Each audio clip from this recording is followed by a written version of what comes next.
Hello, good morning guys. Welcome po sa ating Rolls Farm Life. Ito po yung ating alagang native pig, si Carla. Siya po ay 2 months and 2 weeks na pong buntis. Ito po siya. Malaki po siya guys. Upgraded native pig.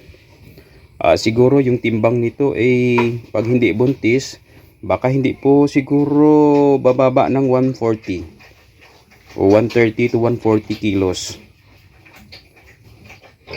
Yun. Buntis siya guys ngayon. At siguro manganganak siya mga September, October. Mga September siguro. Last week ng September. Oo. Kaya abangan natin guys yung panganganak niya.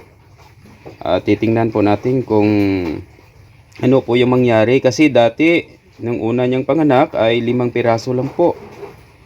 Yung kanyang, yung barako po na ginamit natin ay large white.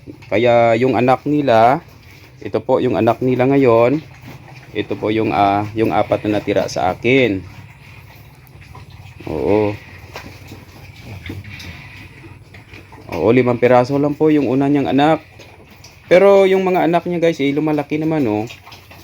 Nakakahabol naman sa mga hybrid na native pig natin. Oo, lumalaki naman sila. At saka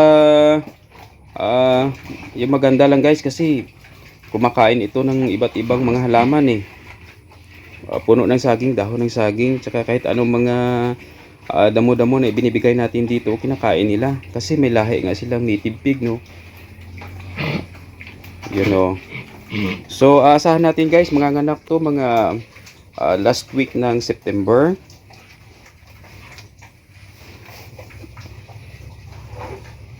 Abangan natin guys. Sana maging maganda lang yung kalagayan. Malayo lang sa ESF kasi ngayon guys talagang mahina yung konti lang nag-aalaga ng baboy dito. Takot talaga sila sa sa ESF. Kahit ako rin nag-aalala rin kasi pwedeng tamaan to ng ESF yung mga alaga natin. Mahirap po yung sitwasyon ngayon dito.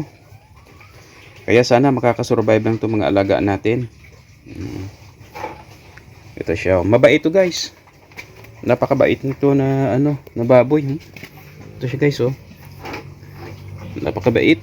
Tapos maalaga siya sa kanyang sa kanyang mga biik.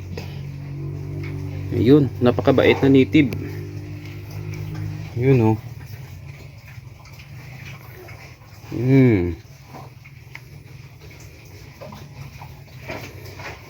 Hola.